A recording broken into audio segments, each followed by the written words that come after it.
नमस्कार दोस्तों, संदीप यादव जी के गुरु यूट्यूब चैनल में आपका स्वागत है। दोस्तों, हम बात कर रहे थे शिक्षा का अधिकार अधिनियम 2009। इसको हम पढ़ रहे थे और यहाँ सबसे पहले हम 2 क्लास पढ़ चुके हैं। आज की जो क्लास है उसमें हम शिक्षा के अधिकार अधिनियम 2009 के अध्याय 3 का अध्ययन करेंगे। तो देखिए दोस्तों, अध्याय 1 और अध्याय 2 हम पहले पढ़ चुके हैं। शिक्षा का अधिकार अधिनियम 2009 हम पढ़ेंगे इसका अध्याय 3। अध्याय 3 का संबंध है वो कितनी धाराओं से है, पहले तो आपको ये पता होना चाहिए। ठीक है, इसमें कितनी धाराएं हैं? तो आपका जवाब रहेगा इसमें धारा 6 से लेकर 11 तक हैं। कितनी धाराएं हैं? 6 से 11 तक। देखिए दोस्तों, सुनो ध्यान से। मैंने आपको बताया था कि शिक्षा का अधिकार अधिनियम है, इसमें कुल 7 अध्याय और 38 धाराएं हैं। क्लियर? पहला और दूसरा 2 अध्याय हम पढ़ चुके हैं। आज तीसरा अध्याय पढ़ रहे हैं। बड़ा ही इंपॉर्टेंट है, कई महत्वपूर्ण चीज़ें यहाँ से पूछी जाती हैं। अब देखो, आपसे पूछेगा शिक्षा का अधिकार अधिनियम 2009 के अध्याय 3, इसका संबंध किससे है? इसका संबंध है वो किससे? तो आप क्या कहोगे? समुचित सरकार, स्थानीय प्राधिकार व माता पिता के दायित्वों से है। किससे है? समुचित सरकार प्लस में स्थानीय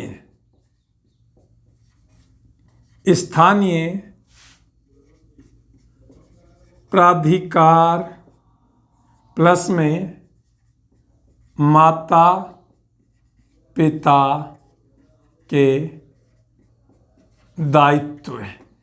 इनको लेकर है। अब देखो, यदि आपने पहला वीडियो देखा होगा, उसमें अध्याय 1 में कुछ शब्दावलियां पढ़ी थी हमने। अध्याय 1 में कुछ शब्दावलियां पढ़ी थी, उसमें एक शब्दावली पढ़ी थी हमने समुचित सरकार। समुचित सरकार का मतलब होता है केंद्र और राज्य सरकारें।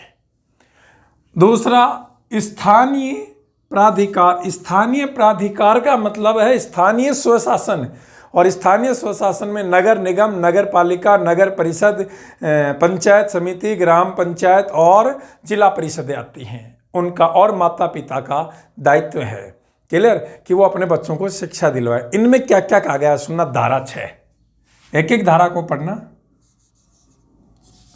धारा 6 आपसे पूछता है कि धारा 6 का संबंध किससे है? तो आप क्या कहोगे? धारा 6 का संबंध समुचित सरकार से है, कि समुचित सरकार है वो स्थान, समय और परिस्थिति के अनुसार विद्यालय की स्थापना करे। तो इसमें क्या कहा गया है? समुचित सरकार, और समुचित सरकार का मतलब है केंद्र और राज्य सरकार। ये स्थान, समय व परिस्थिति के अनुसार, स्थान, समय एवं परिस्थिति के अनुसार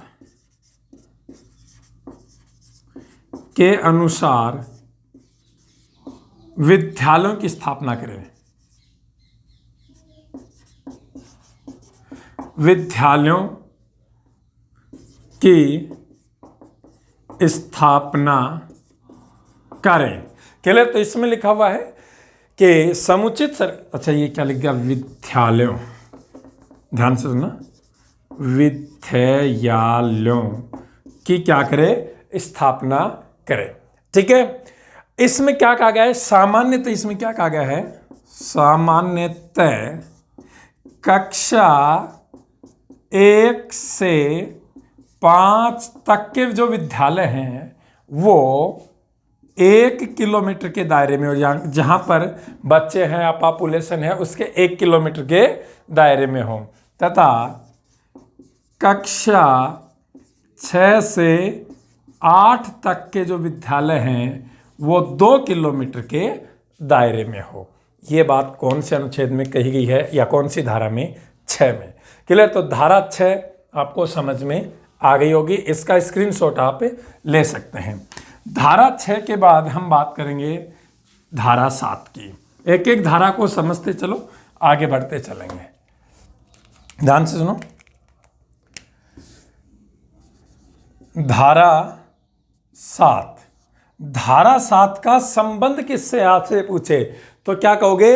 इस अधिनियम में लागू होने वाला जो वित्तीय खर्च है या इस अधिनियम में होने वाला जो वित्तीय खर्च है वो संयुक्त रूप से किया जाएगा। किसके द्वारा?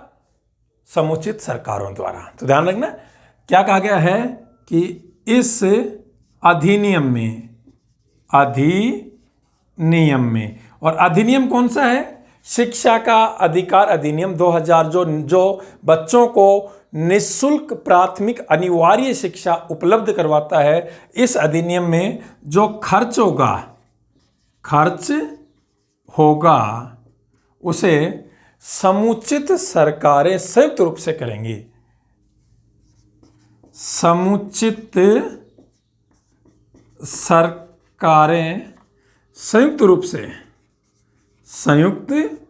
रूप से, और समुचित सरकार का मतलब है कि केंद्र सरकार और राज्य सरकारें मिलजुल कर करेंगी। अब देखो इसमें क्या था, यदि मैं आपसे बात करूं 11वीं पंचवर्षीय योजना, 11वीं पंचवर्षीय योजना, तो 11वीं पंचवर्षीय योजना में एक तो मैं केंद्र का लिख देता हूं और यहां राज्यों का।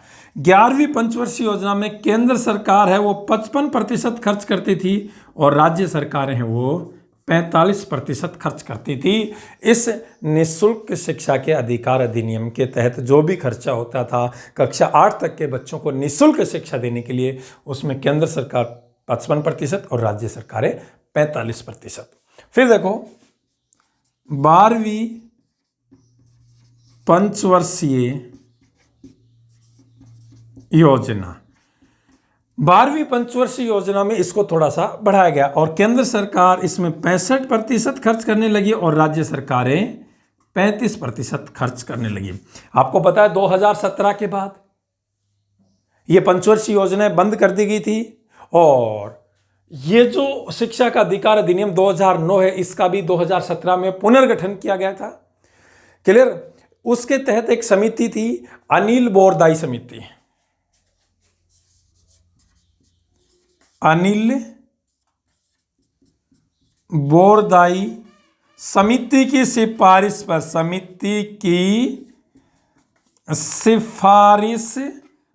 पर वर्तमान में जो इसमें खर्च होता है उसमें 68% तो केंद्र सरकार, 68% कौन? केंद्र सरकार, और 32% है वो राज्य सरकारें हैं वो खर्च करती हैं। हाँ, इसमें एक बात ध्यान रखना, पूर्वोत्तर राज्यों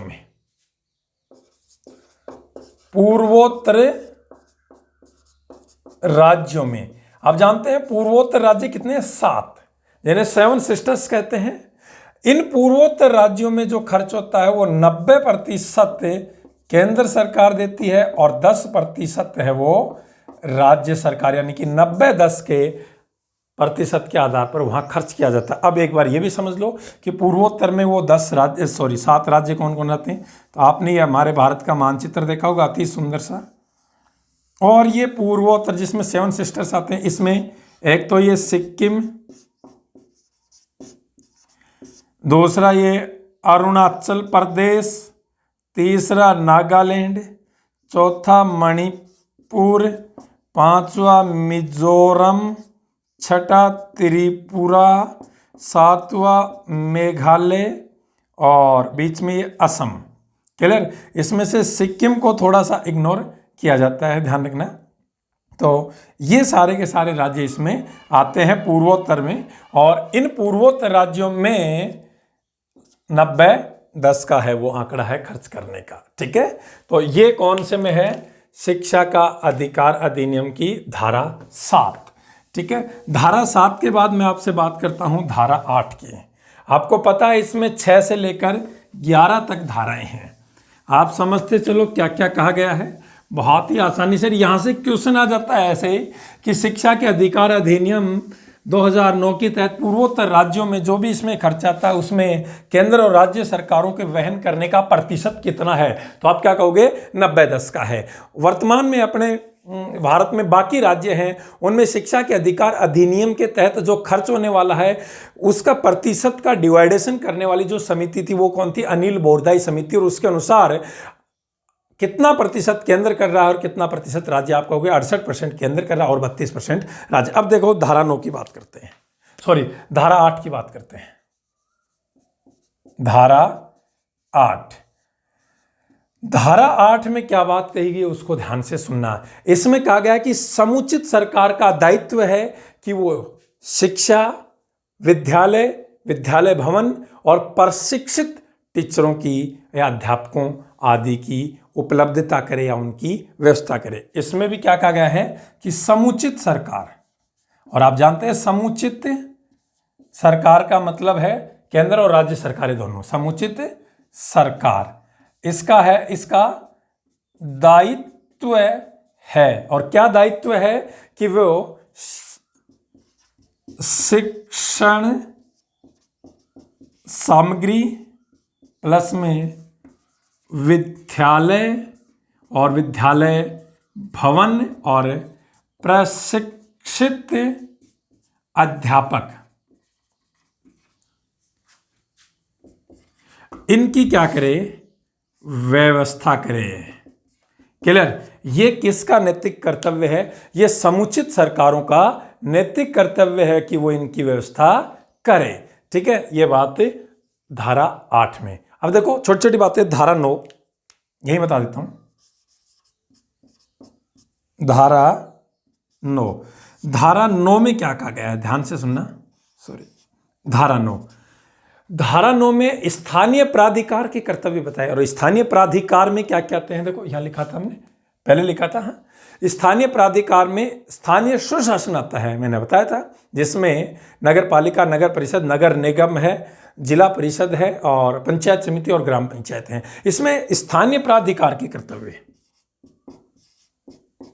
स्थानीय प्राधिकार के कर्तव्य बताए गए हैं कि वे विद्यालयों की व्यवस्था करवाएं, उनका समय समय पर उनका निरीक्षण करें, उनको नियंत्रित करें और समस्त सुविधाएं उपलब्ध करवाने में सहयोग करें। यानी कि स्थानीय जो शासन की इकाइयां होती हैं वो इन विद्यालयों का निरीक्षण करें, विद्यालय उपलब्ध करवाने में सरकार का सहयोग करें और साथ ही साथ उनको नियंत्रित करें और सही तरीके से संचालित करने में सरकार का सहयोग करें। क्लियर? ये बात कही गई है धारा 9 में। इसी तरह से आपसे पूछे धारा 10, धारा 10 में क्या कहा गया है दोस्तों? इसमें कहा गया कि माता पिता व अभिभावकों का ये नैतिक कर्तव्य है कि वो बच्चों को प्राथमिक निःशुल्क शिक्षा लेने के लिए विद्यालय भेजें। इसमें माता पिता व अभिभावकों का एक नैतिक कर्तव्य बताया गया है कि वो इस निःशुल्क शिक्षा को प्राप्त करने के लिए अपने बच्चों को स्कूल भेजें। ठीक है, फिर इसी तरह से एक छोटी सी है, उसमें बता देता हूं धारा 11। इस अध्याय में कुल धारा 11 है। धारा 11 में क्या कहा गया है? इसमें कहा गया है कि 3 वर्ष से लेकर 6 वर्ष तक के बच्चों को आंगनबाड़ी में शिक्षा दी जाए। इसमें क्या कहा गया है? 3 से 6 वर्ष तक के जो बच्चे हैं उनको आंगनबाड़ी में शिक्षा दी जाए, ये धारा 11 में कहा गया है। तो दोस्तों इस अध्याय 3 में ये कुछ धाराएं थी और इनका संबंध किस किस से हैं आपने मेरे हिसाब से अच्छा समझा होगा और इनको एक बार लिख सकते हैं और अच्छे तरीके से समझ में बातें आ जाएंगी।